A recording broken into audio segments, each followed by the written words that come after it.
Agro Record News. Oferecimento. Bradesco, de ponta a ponta é com o Bradesco que o agro conta. Micro Essentials da Mosaic, NPS em grânulo único.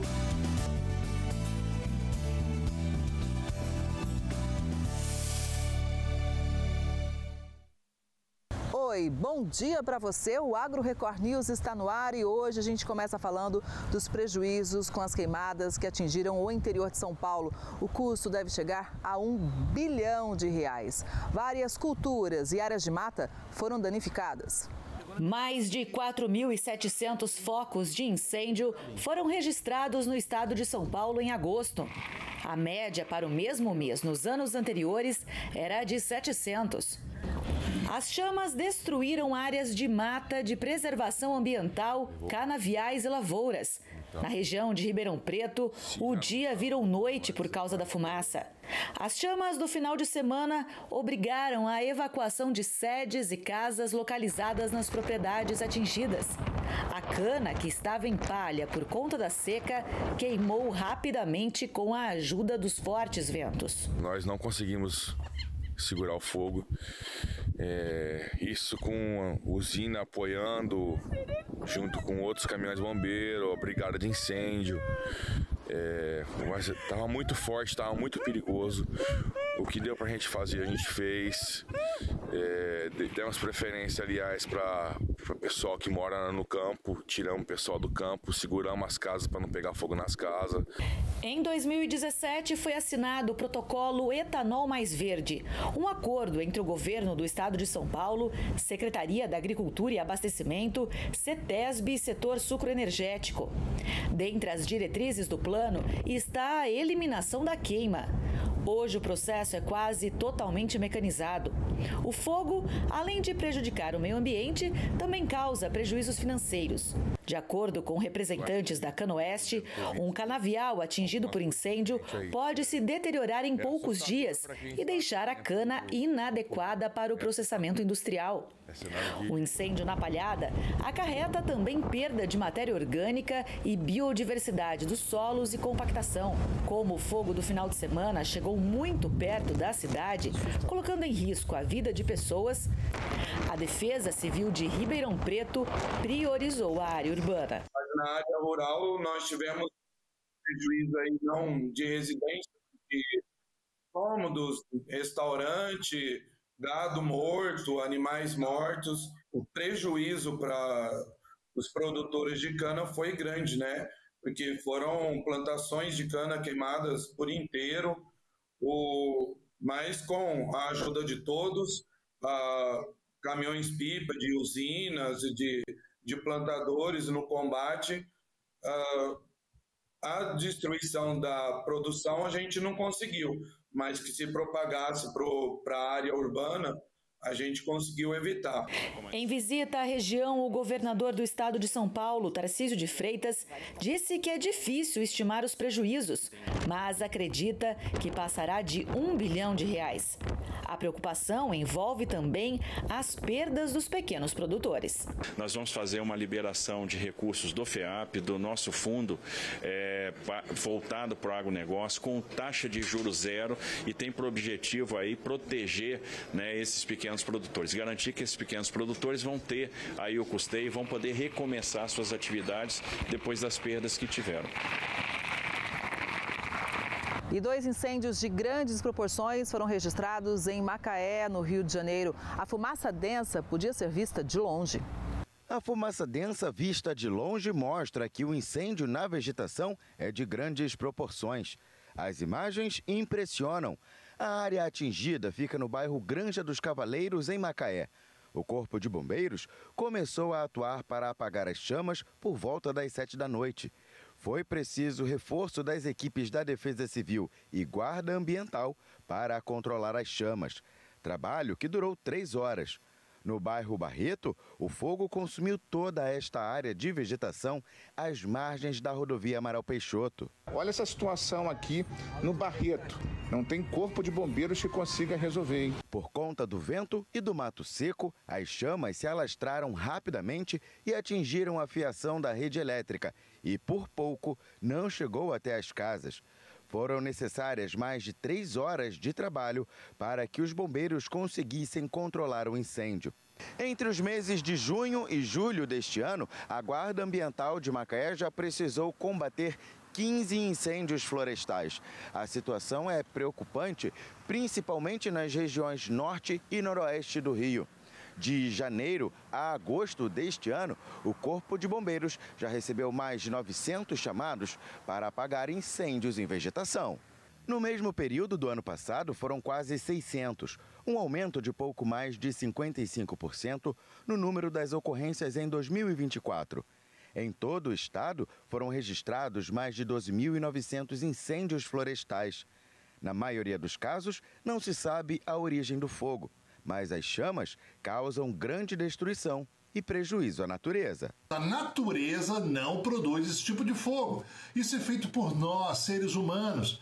Por isso nós temos que tomar cuidado. Não posso jogar material combustível em lugar algum, não posso jogar guimba de cigarro, eu não posso estimular um foguinho para fazer uma vassoura de bruxa para que limpe aquele terreno, porque aí eu perco o controle, bate um vento, eu perco o controle e isso se alastra. Tem acontecido muitos acidentes. Por isso, eu e você temos que tomar cuidado com relação a não deixar que a natureza seja afetada. E o Parque Nacional da Serra do Cipó, na região central de Minas Gerais, também enfrentou um incêndio de grandes proporções. O fogo começou no último domingo e já destruiu mais de 470 hectares. Bombeiros e brigadistas combatem as chamas que ameaçam a fauna e a flora da região. O parque é reconhecido por abrigar espécies brasileiras ameaçadas de extinção. O local também abriga a Cachoeira do Tabuleiro, que é a terceira maior do país. A Prefeitura de Santana do Riacho decretou situação de emergência e calamidade. Agora um lembrete, hein? O prazo para entrega da declaração do Imposto Territorial Rural termina no dia 30 de setembro. Investir em terras e propriedades é considerado seguro e valioso. Para aqueles que têm patrimônio rural, chegou o período de pagar o ITR, Imposto Territorial Rural. A Receita Federal já começou a receber a declaração. O ITR é o Imposto sobre Propriedade Territorial Rural, de competência da União, de apuração anual, que tem como fato gerador a propriedade, o domínio útil e a posse de imóvel por natureza, não compreendido na área rural, urbana do município. Seria o correspondente do IPTU, de competência dos municípios. Então, todas as propriedades rurais que não estejam na área do município, né, todos os contribuintes estão obrigados a apresentar a declaração de TR. Para organizar a relação com os documentos exigidos, o primeiro passo é o imóvel estar inscrito no Cadastro Ambiental Rural e na declaração constar o número do recibo de inscrição. A declaração de TR deve refletir a exploração do imóvel no ano anterior. Então, o contribuinte deve ter os documentos de produtividade da propriedade, a produção da propriedade, a exploração da pecuária, para fazer a correta apresentação da declaração. A Receita Federal aqui de Governador Valadares espera por 180 mil declarações de imposto territorial rural. Os proprietários têm até o dia 30 de setembro para entregar a documentação. Quem não apresentar a declaração do ITR no prazo, ou seja, até 30 de setembro, está sujeito a uma multa por atraso, equivalente a 1% ao mês calendário ou fração de atraso, calculado sobre o valor total do imposto devido, não inferior a R$ 50. Ou seja, a multa mínima, no caso de atraso, R$ 50.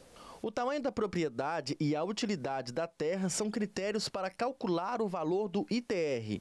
Quanto mais produtiva ela for, com atividades de agricultura e pecuária, por exemplo, menor o imposto. Donos de terrenos inferiores a 30 hectares e que não tenham outro imóvel estão isentos do pagamento, mas precisam declarar o território à Receita Federal.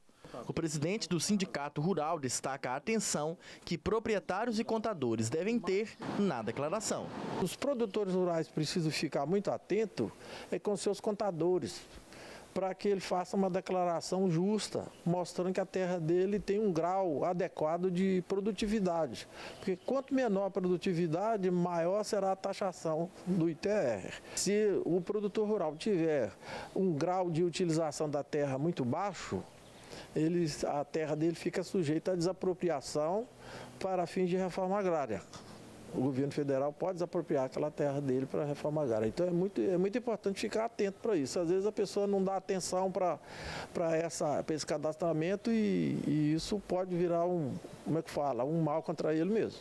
Agora a gente fala do mercado internacional. O Brasil aumentou em quase 26% a exportação de café em julho, isso em relação ao mesmo mês do ano passado.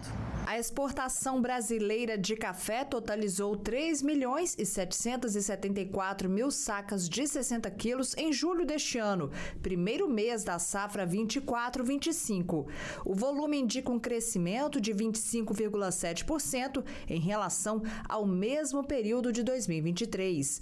A receita cambial foi de 932 milhões e 500 mil dólares, crescimento de 47,9%.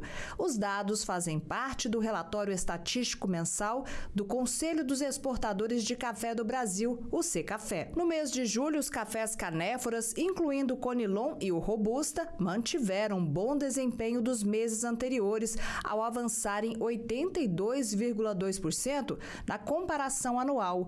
Foram 900.818 sacas embarcadas, segundo maior volume para um mês na história. O Arábica registrou crescimento de 13%, com 2.491.000 sacas enviadas ao exterior.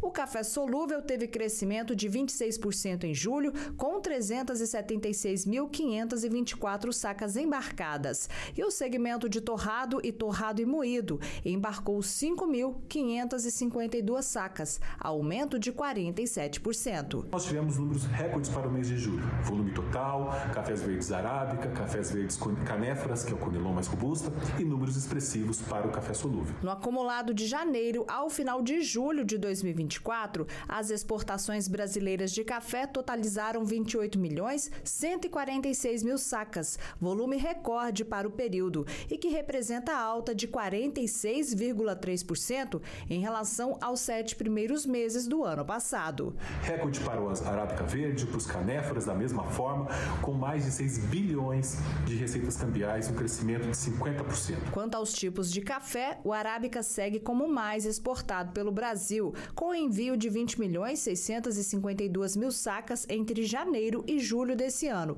aumento de 73,4% do total e de 31,1% na comparação com os primeiros 7 meses do ano passado. Os canéforas embarcaram 5.178.000 sacas, crescimento de 313,7% em relação a 2023. O segmento do café solúvel embarcou 2.290.000 sacas e a seção do produto torrado e moído exportou 25.634 sacas. Entre os 10 principais compradores dos cafés do Brasil, os Estados Unidos seguem liderando o ranking, com destaque para a Alemanha em segundo lugar. E os 10 primeiros países compradores de café do Brasil, todos mostraram evolução. Os blocos econômicos, todos mostraram evolução, com exceção do Mercosul. Os continentes, todos mostraram evolução, com exceção da América do Sul. E a União Europeia, que é fruto de uma nova lei de desmatamento, que entra em vigor a partir de 30 de dezembro de 2025, já vem demonstrando um crescimento ainda maior. Estamos hoje com um crescimento de 65% para o bloco europeu. E a Alemanha, que também já dentro do bloco já havia aprovado uma lei social muito rígida, mostrou um crescimento de 77% e se consolida na segunda posição. Estados Unidos, com 4,5 milhões de sacas importadas de janeiro a julho, ocupa a primeira posição, crescendo 31%. Os cafés que possuem qualidade superior ou certificados de práticas sustentáveis respondem por 18,5% 25% das exportações totais brasileiras do produto, de janeiro a julho de 2024, com o envio de 5.220.000 sacas ao exterior.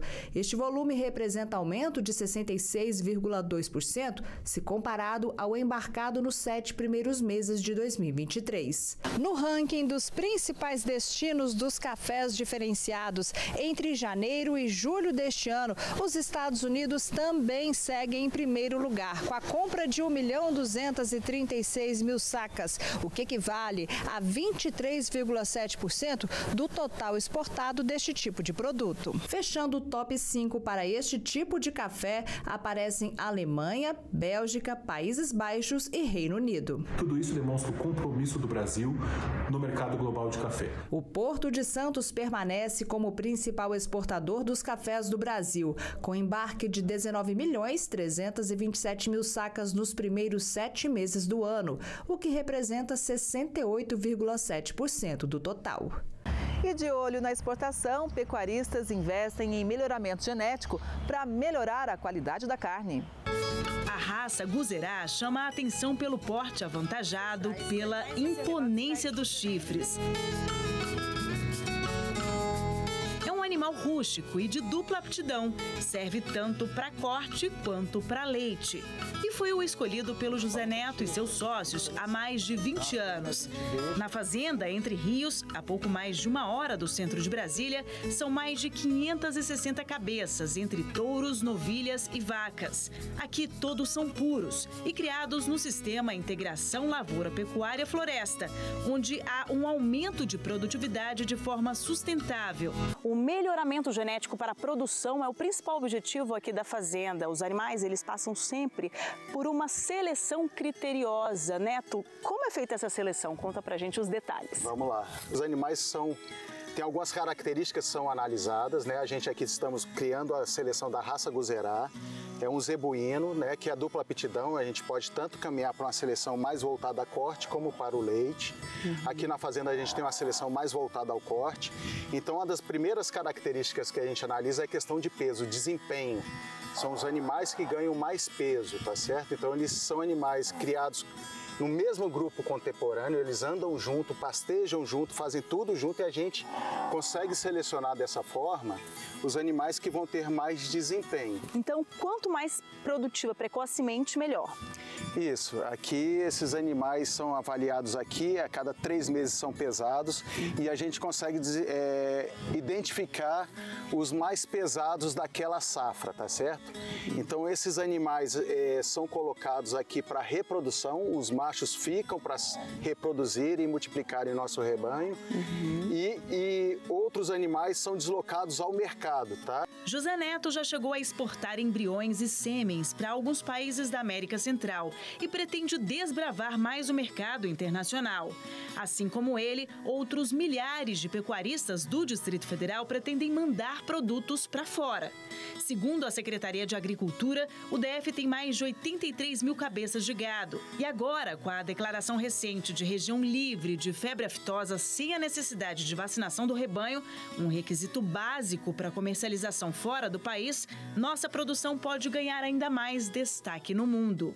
O Distrito Federal ele já tem condição agora de fazer as exportações de carne, em especial venda de animais para frigoríficos que estão em outras unidades da federação e já são habilitados para exportação, mas aí tem um limitador que é uma noventena exigida pelo Estado de Goiás, mas dentro do Distrito Federal, com essa habilitação que nós recebemos do Ministério da Agricultura, possibilita que os frigoríficos daqui eles possam buscar o mercado europeu e aí sim se tornarem habilitados para fazer uma exportação direta, sem a necessidade dessa noventena. José Neto está otimista com as futuras exportações dos produtos daqui.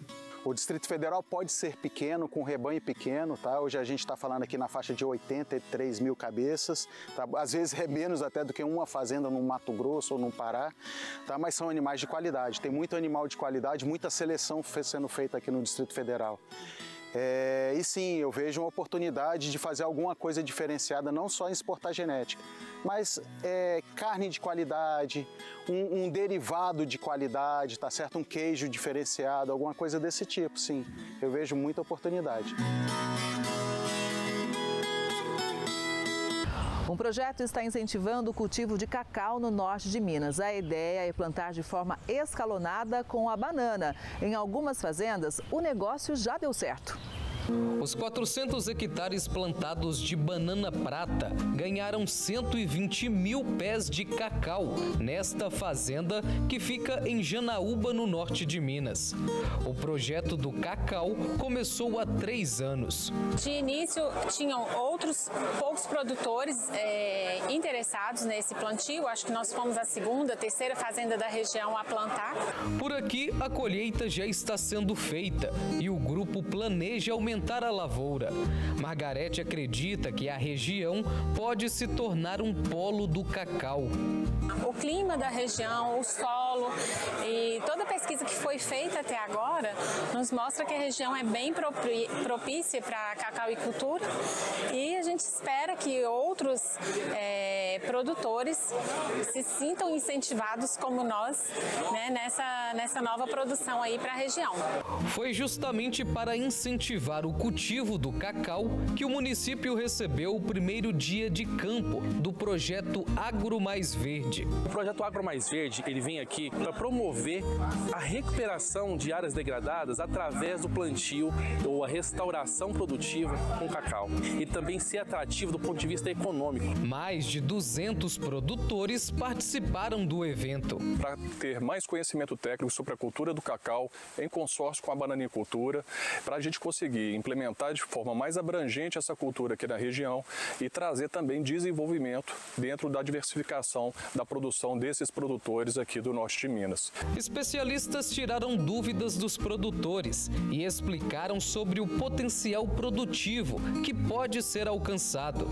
A proposta do projeto é que o fruticultor passe a adotar o plantio do cacau de forma escalonada. E nesses 2 primeiros anos o produtor ele tem a mesma receita basicamente da banana e ele tem o ganho aí do cacau.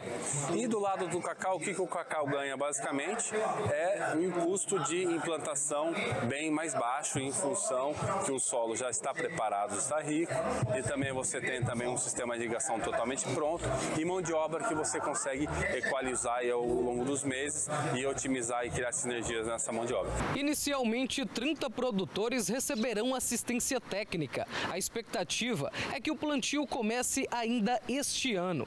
Depois, outro grupo também será beneficiado. O plantio do cacau na região só se tornou realidade após diversos estudos. Um deles é feito há quase uma década, aqui na Universidade Estadual de Montes Claros. A grande diferença é que se trata de uma região seca, né? Normalmente os cultivos de cacau ao redor do mundo do Brasil são feitos em trópicos úmidos, regiões muito chuvosas. E como nossa região é mais seca, embora haja necessariamente obrigação da irrigação, nós temos menos problemas sanitários e conseguimos, com a tecnologia já muito bem utilizada aqui na região, atingir altas produtividades. O ganho é justamente a qualidade, a produtividade e a sanidade do produto. Semanalmente, mais de 10 mil toneladas de frutas saem do norte de Minas para outras regiões do país. A chegada do cacau amplia a projeção da região como polo de fruticultura. É o que avalia o representante dessa empresa, que já tem 77 hectares de cacau plantados.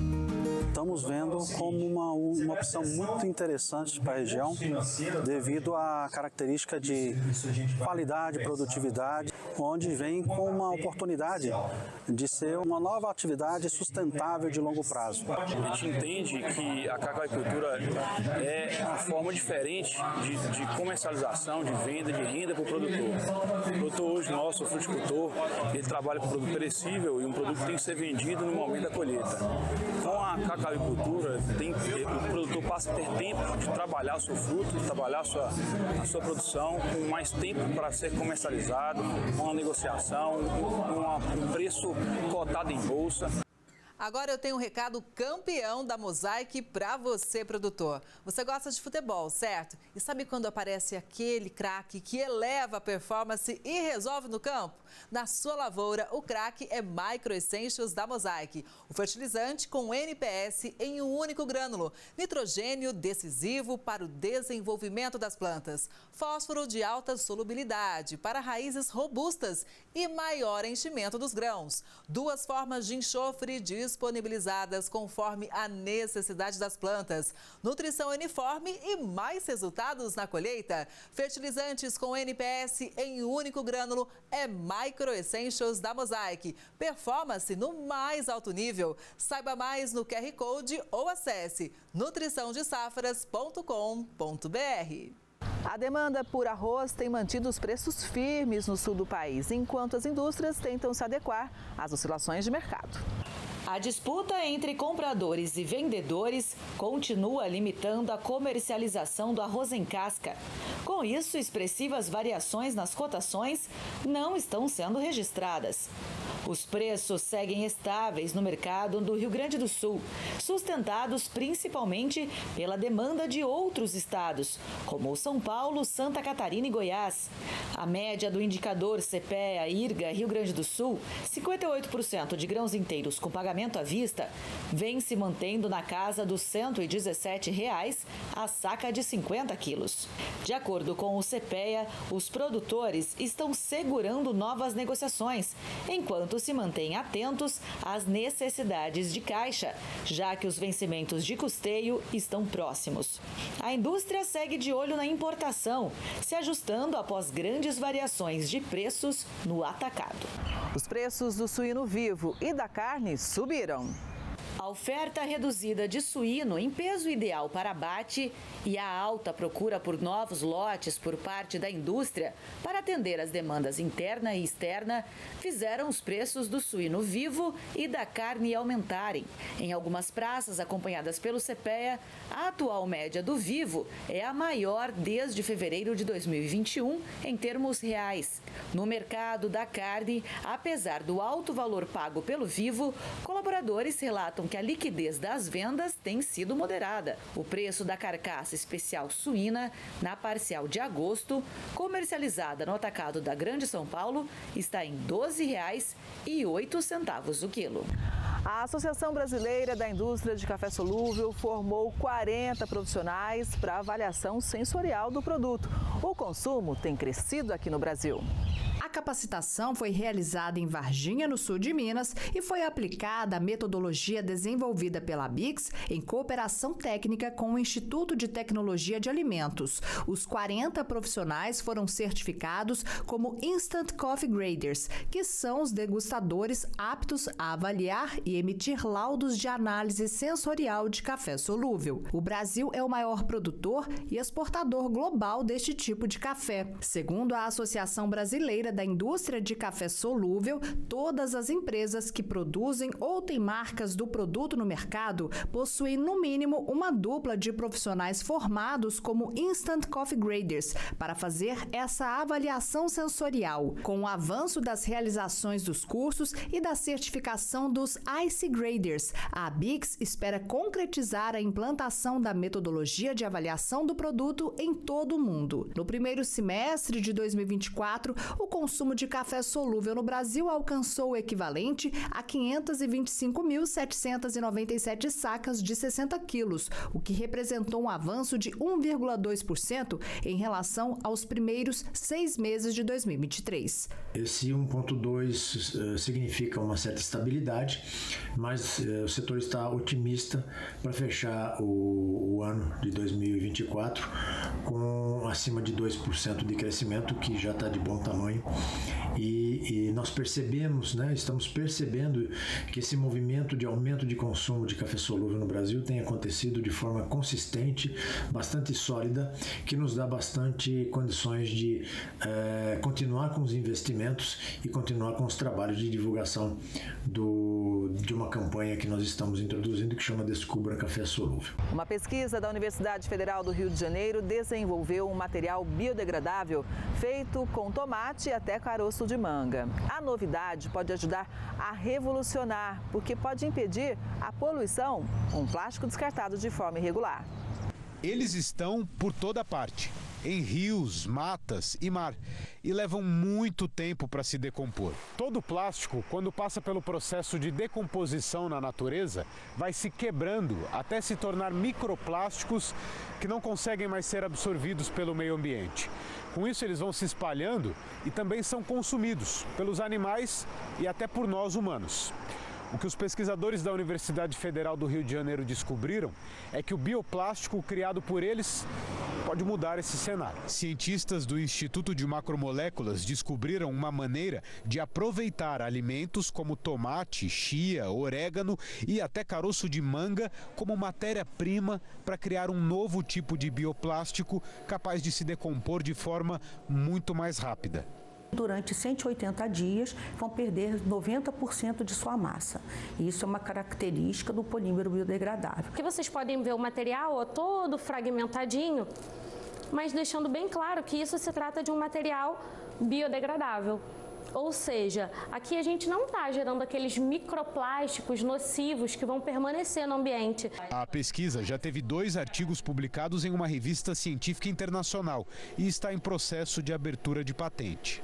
Outro benefício é que uma embalagem feita com esse bioplástico também é capaz de aumentar a durabilidade de frutas e queijos, por exemplo. Reduz também o risco de contaminação alimentar e assim também gera uma economia maior de forma geral. Alimentos que durariam 5 dias, eles consigam durar por mais tempo, 16, 17 dias. O preço da laranja não para de subir e atingiu números históricos neste ano. Os valores estão acima da média histórica do CPEA, iniciada em 1994. Os pesquisadores atribuem o impulso dos preços à oferta restrita da atual safra e da elevada demanda por parte da indústria. O levantamento CPEA aponta que a caixa de 40 quilos da laranja pera, comercializada no mercado de mesa, registrou média de R$ 100 na árvore. Na parcial desta semana, a alta foi de pouco mais de 1% em relação à semana anterior. Produtores de café do Distrito Federal vão participar de uma pesquisa coordenada pela Universidade de Brasília. O objetivo é traçar as características dos grãos para verificar a possibilidade de registro de indicação geográfica. Aqui no Distrito Federal temos cerca de 100 produtores de café, uma produção que cresce a cada ano e o nosso diferencial é a alta qualidade dos grãos.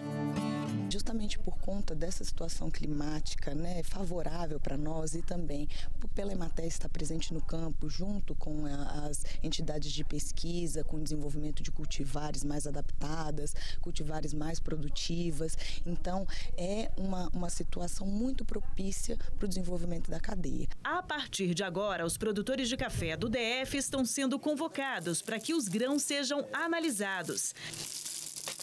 A pesquisa será coordenada pela Universidade de Brasília, com o apoio da Emater e o financiamento da Fundação de Apoio à Pesquisa do Distrito Federal. Os cafés serão analisados em vários laboratórios. Um deles é esse daqui, o Laboratório de Análise de Alimentos da UNB.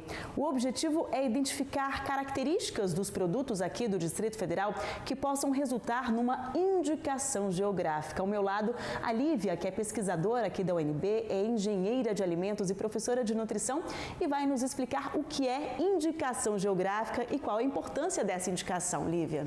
A indicação geográfica é um registro conferido para produtos de uma determinada origem, que tenha características autênticas e relacionadas a um determinado terroir, que é um conceito relacionado às questões geográficas, às práticas locais, de obtenção de um determinado produto. Então, nós vemos indicação geográfica para vinhos, para queijos, e também para café. Doutora, quais as análises serão feitas e como a gente pode determinar aquela característica do Distrito Federal? Que tipo de elemento a gente pode dizer que é aqui do Distrito Federal? Eu sei que ainda não foi feita essa análise, mas o que a gente poderia sugerir? Bom, então, a nossa ideia é pegar várias características dos grãos e da bebida. Então, por exemplo, desde o tamanho do grão, que a gente chama de granulometria, o teor de cafeína, o teor de ácidos orgânicos, o teor de combustível compostos de aroma, tudo isso vai formar o que a gente chama de buquê, né? O buquê sensorial da bebida do café. E aí, a nossa ideia de entender como que é o terroir é justamente fazer a correlação das diferentes quantidades desses compostos na bebida em relação a outras regiões e como que isso se traduz numa qualidade sensorial por meio de testes de xícara, né? Por meio de testes de aceitação de consumidor e até mesmo testes com experts, que nós chamamos de Q-graders, né? Que fazem as provas de xícaras e dão o score de qualidade internacionalmente conhecido para o café. Plantas mais resistentes, de alta qualidade e dentro dos padrões sustentáveis. É a tecnologia a favor do campo.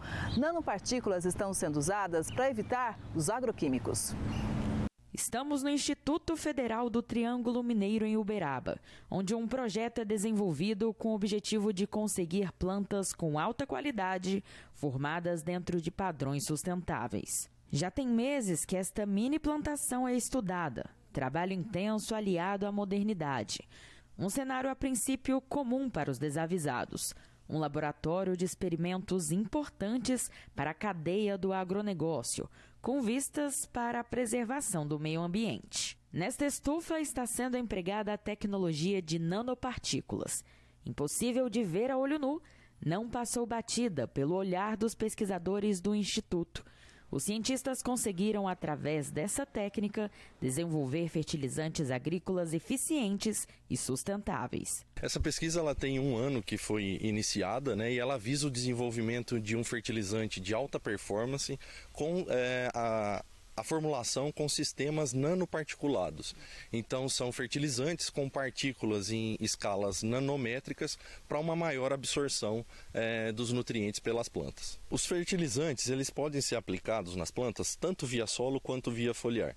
No nosso caso, nós estamos desenvolvendo fertilizante para aplicação via foliar, que diferentemente dos produtos convencionais do mercado, onde os nutrientes são oferecidos de forma imediata para a planta e de uma vez só, os fertilizantes nanoparticulados eles disponibilizam os nutrientes para as plantas de forma gradual, de forma a diminuir o número de aplicações que os produtores vão ter que fazer. Com menos aplicações e maior eficácia, o resultado é mais lucratividade. Para os produtores, há uma expectativa de uma redução de custos de produção por conta do uso das menores doses e, consequentemente, um ganho de produtividade em função da maior absorção de nutrientes pelas plantas. E esse tem sido o foco desde o início, melhorar a vida no campo. O Guilherme, por exemplo, é estudante de agronomia, participa do projeto e também é produtor rural, o que fez despertar um interesse ainda maior pelo estudo. Esse interesse por eu ser produtor, né, eu queria estar em contato para saber mesmo, né, da eficiência que ele traz para o produtor quando ele estiver em campo, né. Me despertou até por também buscar conhecimento, né, que é o meu foco também, buscar conhecimento nessa área, né, de fertilizantes, e como são produtos inovadores também ter conhecimento para que futuramente, quem sabe, né, eu colocar em prática na minha propriedade. As plantas desta estufa recebem, em média, 2 aplicações do fertilizante desenvolvido no experimento, antes de serem colhidas e levadas ao laboratório. A ideia principal é que essas folhas sejam analisadas e possam mostrar o resultado esperado, comprovando a viabilidade e a eficiência da tecnologia implementada. O investimento é animador, principalmente porque atualmente o Brasil está entre os principais consumidores de fertilizantes do mundo. Mas entre os pesquisadores a opinião é uma só. O Brasil ele é um grande consumidor de fertilizantes, né, por conta da nossa área agrícola também ser muito grande, e existe uma grande dependência do Brasil na importação de fertilizantes para a produção agrícola. O desenvolvimento de fertilizantes aqui no Brasil nos proporciona inclusive uma autonomia nessa utilização dos fertilizantes e numa utilização mais eficiente desses fertilizantes. A nanopartícula, então, estando pronta, a gente formula de acordo com a necessidade da cultura e do campo. Então, a gente adiciona outros nutrientes, como aminoácidos, bioestimulantes, que vão potencializar a absorção dessa nanopartícula pela planta. Esse projeto já está em fase final, né? Já está caminhando para o final do seu desenvolvimento. Já temos praticamente finalizada, de acordo com os resultados que foram satisfatórios do campo, já temos as formulações praticamente finalizadas e prontas aí, disponíveis para o mercado. O queijo é uma paixão nacional, tem muitos tipos que podem ser usados em várias receitas. Mas como tudo em excesso faz mal, ele também não foge a essa regra não. De 100 a 300 gramas. Essa é a quantidade ideal de queijo por dia para fazer bem à saúde, segundo especialistas. Dona Lina ama, tá sempre oferecendo. Quer o queijinho? Tentador, né, Dona Lina? Este nutrólogo do Hospital Moriá diz que o queijo ajuda na reposição de cálcio, mas se ele faz mal ou não, depende se vai passar da quantidade indicada. No geral, 100, 200, até 300 gramas de queijo, na população geral, você vai atingir uma boa quantidade de cálcio e de proteína. Se essa pessoa tem algumas doenças renais, tem algum problema de aterosclerose, tem problema de cálculo renal, essa quantidade de queijo, cálcio, pode ser maléfica, mas é uma quantidade muito pequena da população. Fresco, curado, mofado, com casca, furadinho e macio. Com tantas opções, difícil comer só um pouquinho, né? Este especialista em queijos diz que gostar da iguaria é um caminho sem volta. A pessoa, a gente brinca, ela tem os níveis do queijo, então ela vai aprendendo a comer o queijo até chegar num queijo de um nível de maturação maior, de uma casca lavada, que é um queijo com mais sabor, é um queijo mais forte então a gente vai aprendendo. Mas nem todo tipo de queijo é o ideal para qualquer pessoa. O preferido da Dona Lina é o curado. Ele curado, ele é amarelo, sabe? Você corta ele, você vê que tá minando manteiga. Ele é muito gostoso. Não é todo mundo que gosta não, é só mineiro mesmo. E são eles, os curados, que não são uma boa opção para quem quer perder peso, mas pode ser para quem tem problemas com a lactose. Já o fresquinho é melhor para quem está em processo de emagrecimento e nem tanto para quem é alérgico. Muita gente deixa de comer porque acredita que ele causa inchaço, mas o nutrólogo explica que isso acontece só em quem tem algum tipo de restrição com a lactose. Esse medo do leite, do produto de leite, por causa da alergia, do inchaço, da intolerância à lactose, você coloca tudo num bolo só e extrapola isso para todo mundo. Você tem uma porcentagem boa da população que tem, mas não é a maioria, longe disso. Não experimentar cada um é impossível. E esse furadinho aqui, ó? Esse queijo aqui ele parece... sensacional. Sabe aqueles queijos de desenho animado? É o queijo de desenho, exatamente. É o queijo do ratinho, exato. Esse queijo, na verdade, é uma produção no sul de Goiás. Então, ele é um queijo que ele tem um tratamento totalmente diferente. Ele é um queijo com uma casca lavada, com pau-brasil. Então, assim, ele dá uma umidade, ele dá uma textura diferente pro queijo. E é exatamente gosto mais amadeirado, talvez. Exatamente, é isso. Tem queijo que demora 6 meses para ser maturado. Por quê? Porque ele chega no ápice dele. Então, ele é um queijo de 6 meses de maturação. Ele é um queijo das Serras Gaúchas e ele é maturado em caverna. Então, é montado umas caves, como se fosse de vinho também, e ele dá essa textura dele. Então, assim, é um queijo de massa quebradiça, só que ele é muito amanteigado devido a essa alta umidade. Então, é um queijo que ele derrete na boca, é um queijo com muito sabor. O Brasil é considerado um grande produtor de queijo e os mais procurados, os mais famosos, são das regiões Sul, Sudeste e Centro-Oeste. E cada um tem o poder de contar alguma coisa sobre a terra onde ele foi produzido, simplesmente por meio do sabor. Esse aqui, o meu preferido como boa mineira, é o queijo Minas fresco. O que ele mostra para mim, ele me faz relembrar o frescor das tardes na minha infância, que eu colocava um pedacinho desse queijo no meio do pão. É o meu favorito. Versátil e cai bem com tudo. Queijo com doce de leite. Por quê? Porque é a conjunção certa para um momento de prazer gostoso. Goiabada. Por quê? A melhor mistura, né? Romeu e Julieta, né? Goiabada com queijo é a coisa mais interessante que tem. O queijo é e sempre será um dos alimentos mais queridinhos do Brasil. A produção de alimentos saiu do campo e foi parar na cidade. Um jardim comestível vem chamando a atenção em um parque na zona leste de São Paulo. O lugar onde a rúcula, a couve, a alface e a salsinha são mais que alimentos, são arte. Este é o chamado Jardim Comestível. Fica no Parque Guaratiba, em Guaianazes, zona leste de São Paulo. Quem o criou foi o artista francês Jean Paul. Ele é referência em decoração feita na natureza com plantas e árvores. Pelo mundo fez trabalhos em lavouras e jardins. Ele brinca com as formas. São círculos coloridos, mosaicos e desenhos que, vistos de cima, são encantadores. Eu acho que é uma maneira de falar da comida. É uma maneira de mostrar para o público do parque que comida pode ser arte, pode ser criar um desenho com comida e depois aproveitar esse arte para comer de maneira bem, de maneira saudável. O trabalho foi feito a pedido de Mozart, um apaixonado pelo verde. Ele coordena projetos para incluir cada vez mais a natureza em espaços urbanos. Que a gente tem essa demanda de mostrar que a cidade pode produzir, né? Que no ambiente você pode fazer agroecologia urbana, no ambiente às vezes até inesperado, né? E a gente tem tantos parques em São Paulo. Quem passa por aqui até degusta a arte. Quando tudo está pronto, a própria população do bairro é quem colhe os alimentos. Ó, a dona Isabel, tá levando bastante rúcula de graça. Você vai comprar no mercado, é um absurdo. Muitas pessoas não têm nem como comprar um. E além disso, vem com agrotóxicos. Ela serve na sua casa, você não vai ficar um dia, que já começa a apodrecer. Esse não. Mas ela também contribui ajudando a cuidar das plantas com toda a comunidade. No Jardim Comestível, todo mundo aprende sobre o cultivo da terra e o plantio de cada tipo de vegetal. Alfredo gostou tanto do conhecimento que adquiriu ali que resolveu trabalhar com plantas. O manejo da terra, ele dá uma energia muito boa para a gente, para a saúde. E além disso, ainda traz comida para os moradores, né? É uma coisa assim muito positiva. Em apenas alguns minutinhos por aqui, eu já aprendi que quase tudo na natureza pode servir de alimento. Às vezes um matinho que você vê e acha que não serve de nada, pode ser bastante nutritivo, né, Bia? A Bia é professora e entende muito do assunto. O que você achou aí? Que às vezes as pessoas nem dão atenção, mas pode ser realmente muito importante para a nossa saúde.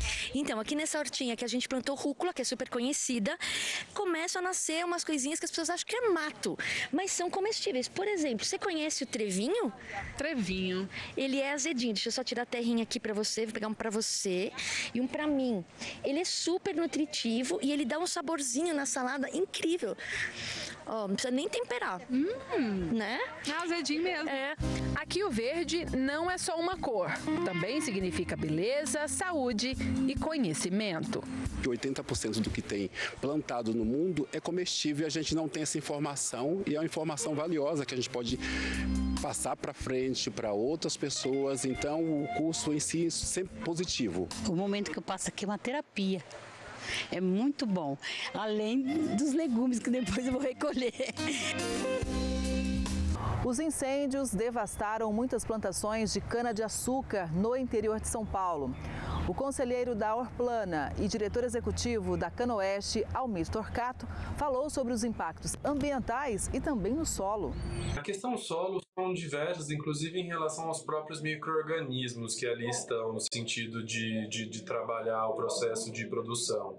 Acho que a gente pode alimentar prejuízos também que envolvem questões da própria rebrota em si. A cana-de-açúcar, quando ela é implantada, ela, na verdade, dá colheita para 5, 6 anos com cortes subsequentes, né? Dependendo do impacto do incêndio, às vezes aquela cana-de-soca que rebrotaria para a próxima safra, ela é atingida de tal forma no sistema radicular que ela acaba não sendo mais um corte viável, causando a necessidade de reformar o canavial inteiro. Outro ponto que a gente tem também importante de prejuízos que acho que a gente podia trabalhar é a condição do trato cultural perdido. Muitas das áreas hoje que foram afetadas foram áreas que já foram colhidas e que, na verdade, já tinha passado por adubo líquido e tudo mais, que com o incêndio, na verdade, você perdeu 100% do investimento ali no trato de cana-soca que foi feito. Então, também, nesse sentido, é mais o impacto financeiro também no processo de perda que a gente vem trabalhando. Mas quando a gente fala em relação a perdas, Primeiro, a gente tem uma perda grande de matéria-prima, né, em aspecto de produção total de cana-de-açúcar, que será destinada para a produção de açúcar e álcool. Então, se a gente parar para pensar, a safra ela começou em abril, maio e veio andando agora até agosto, e ela vinha com uma certa normalidade, vinha com uma certa paridade em relação à produtividade comparado ao ano passado, uma ligeira diferença, mas agora nessa próxima fase da safra a gente já está discutindo uma quebra de produtividade que envolvia a própria condição edafoclimática, que era o movimento de seca, né, que estava trabalhando com o aspecto de produção em toneladas por hectare, mas agora a gente tem um aspecto de queimadas que também impacta não só essa safra, como também a produtividade da safra que vem. Lembrando que muitas dessas áreas que passaram pelo impacto de, por exemplo, que não rebrotarão na safra que vem, precisarão passar por reforma, e a reforma, neste caso, demoraria 18 meses para ter o primeiro corte. Então, acho que é uma evolução em cadeia, prejuízos para essa em produtividade, prejuízos para a próxima safra em produtividade. Então os números ainda estão prontos a serem calculados, mas assim, são prejuízos que a gente não vê há muito tempo. A gente fala agora da máfia do mel em Goiás. Por falta de fiscalização e leis confusas, tem gente comprando mel, mas levando para casa, na verdade, uma mistura de açúcar, xarope e amido de milho. A falsificação do mel vendido em Goiás está sendo comprovada por pesquisadores da Universidade Federal de Goiás, a UFG. O resultado é preocupante. Cerca de 80% do mel vendido aqui em Goiás, ele tem adulteração. Professora, é um número alarmante esse. Sim, é muito preocupante, porque o brasileiro ele consome, em média, 2 colheres de mel por ano. E quando ele procura esse produto, ele procura porque ele está com o estado de saúde debilitado. E aí ele vai numa prateleira, pega um produto adquirindo que vai melhorar a sua imunidade. E, na verdade, ele pode ter problemas com toxicidade, com alergia, consumo alto de açúcar. E muitas vezes a gente nem sabe o que tem nesse produto de adulteração. Então a imunidade dele vai cair. A maioria do que a gente chama de mel no mercado não é mel de abelha. Não, infelizmente. O mel, ele é o terceiro alimento mais adulterado no mundo. Então, não é só aqui em Goiás, é um caso bem sério. As análises realizadas no laboratório da Universidade Federal de Goiás mostram que a maior parte do mel vendido em Goiás não é mel de abelha. É o chamado mel fake ou mel sintético. A gente verifica a presença ou não de cristais, por exemplo, de açúcar. Muitas adulterações são realizadas com açúcar comum. O mel pode ter uma composição de sacarose, que é a sacarose, o açúcar comum, inferior a 6%. Isso é permitido na legislação. Durante uma semana, nossa equipe visitou a Ceasa, verdurões e frutarias, mercados municipais e feiras da capital. Em todos esses lugares, compramos mel supostamente falsificado. Para saber se o mel foi adulterado ou falsificado, só mesmo em laboratórios de análises especializados, como é o caso da Universidade Federal de Goiás, a UFG. Mas, seguindo aqui, orientação de pesquisadores, produtores de mel e tutoriais da internet, existe um teste muito simples para saber se o mel foi adulterado e produzido com açúcar e amido de milho, desse utilizado para fazer bolo e mingau. Começamos o teste colocando o mel nos potes. Aqui nós vamos colocar 2 colheres dessa aqui, de mel, em cada vasilhinha dessa. Acrescentamos ao mel 2 colheres dessas descartáveis de água em cada pote. O próximo passo agora é colocar aqui o equivalente a 1 colher dessa descartável de tintura de iodo 2%. Desse aqui que você compra em qualquer farmácia. Vamos fazer isso aqui. Agora é só misturar tudo, fazendo movimentos até que o mel perca a consistência. Então, vamos ao resultado do teste. Das 13 embalagens de mel aqui que nós testamos, aqui 6 ficaram pretas. Então, isso quer dizer, as amostras que ficaram com essa coloração aqui escura, segundo os pesquisadores, elas tiveram a adição de açúcar com amido de milho. Essas que ficaram na cor caramelo de mel não têm amido, mas isso não quer dizer que é mel puro, porque depende de outros testes para saber se não tem outras substâncias também. O preço também deve ser observado. Essa marca aqui, vendida numa rede de supermercados de Goiânia, o litro de mel, que tem cerca de 1,4 kg, é vendida por R$ 32,00. Um litro de mel verdadeiro não sai por menos de R$ 60,00. Mas, afinal, de quem é a responsabilidade de fiscalizar a qualidade do mel vendido nas feiras e mercados? A parte de processamento e industrialização em vaso do mel, ela é uma responsabilidade que a Agrodefesa cuida dentro do Serviço de Inspeção Estadual, mas ela é compartilhada também com o Ministério da Agricultura, porque esse estabelecimento processador pode ser CIF, que é o Serviço de Inspeção Federal, ou junto à Prefeitura, que pode ser um SIM, que é o Serviço de Inspeção Municipal. A Vigilância Sanitária Estadual também alega que cabe aos municípios fazer a fiscalização do mel falsificado ou adulterado. Um dos poucos registros de apreensão de mel falsificado em Goiás aconteceu no mês de maio, quando a Agrodefesa, em parceria com a Delegacia do Consumidor, apreendeu quase 1,5 toneladas de mel, com rótulos falsificados e sem selo de inspeção. Infelizmente, o estabelecimento ele não possuía um registro conosco. Os apiários onde ele extraía o mel não tinham registro na Agrodefesa, consequentemente eles estavam irregulares, e ele fazia uso de um rótulo de um estabelecimento registrado no Rio Grande do Sul. E agora tem notícia boa, o enoturismo tem crescido no Distrito Federal. São muitos vinhedos que oferecem experiências únicas para o visitante. O vinho produzido na capital do país tem um diferencial, segundo o produtor Marcos Ritter. A gente tem condições muito propícias no nosso período de inverno, que é a grande essência da dupla poda, a inversão do ciclo natural da videira. Com a colheita acontecendo agora, no período de inverno, nós temos condições climáticas muito interessantes, que é a oscilação térmica, noites frias e dias de temperatura amena. Nós temos uma insolação muito boa, não temos nenhuma nuvem no céu, então temos uma insolação excelente para que a uva possa vegetar, trabalhar, fazer fotossíntese, e principalmente a questão da secura. Como não chove de maneira nenhuma, nós temos uma condição que leva a uva ao fenômeno chamado estresse hídrico. Com a carência de água, a uva se obriga a acumular os açúcares, acumular os componentes químicos, né, tornando uma uva muito carregada e obviamente, muito propícia à vinificação. A propriedade tem 2 hectares, cerca de 20 mil metros quadrados, e 1 hectare é destinado ao cultivo da uva.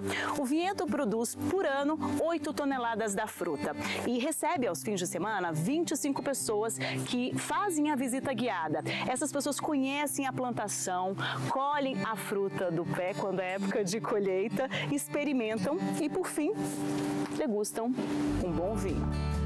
Com uma taça de espumante em mãos, os visitantes começam o tour pelo Parreiral e conhecem um pouco da história do produtor e do vinhedo, que começou em 2010, quando o pai de Marcos investiu na plantação de uvas. Em 2020, ele assumiu e em 2022 abriu para o turismo. Durante o passeio pelo vinhedo, que fica no meio da cidade, as pessoas aprendem sobre as técnicas de plantação utilizadas no local. Então aqui é um porta-enxerto, né, que a gente costuma chamar de cavalo, né?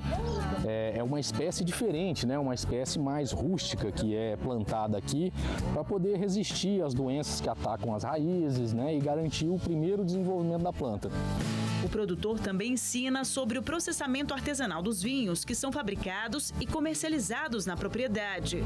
Mônica e Felipe moram no Lago Norte e adoraram a experiência tão pertinho de casa. A gente acha que aquele negócio você só vai fazer na Argentina, só vai fazer no Chile, na Itália, e a gente tem aqui tão pertinho de casa, é tão bacana. Ao final do passeio, todos são levados para esse mirante que fica a 1.060 metros de altitude. Uma vista linda de Brasília, regada a vinhos de qualidade. Margarida e Matheus moram em Recife, Pernambuco. Estão em Brasília por um curto período de tempo. Vieram participar de um curso e aproveitaram para visitar o vinhedo. A gente gosta muito de vinho, né? A gente já teve uma experiência em outros locais. E quando a gente veio para Brasília procurando uma atividade diferente para conhecer, que a gente já veio em Brasília outras vezes, né, amor? E aí a gente descobriu que estão tendo essas vinícolas e a gente quis conhecer essa experiência nova aqui no Distrito Federal. E por ser muito próximo no Lago Norte, facilitou muito para a gente vir e visitar. Eu acho que é um programa bem original, eles estão começando de pouco tempo para cá, então acho que vale a pena a experiência. É pertinho da Esplanada, a gente está fazendo curso na Esplanada, então fica muito acessível para quem está, né, visitando Brasília, não precisa ir para longe, né? E a quantidade, né, a variedade de vinhos também me chamou muita atenção por ser algo aqui em pleno Lago Norte, que a gente não imaginava. O Agro Record News de hoje vai ficando por aqui. Muito obrigada pela sua audiência e, claro, eu espero você no próximo programa. Até lá! Agro Record News. Oferecimento. Bradesco. De ponta a ponta é com o Bradesco que o agro conta. Micro Essentials da Mosaic. NPS em grânulo único.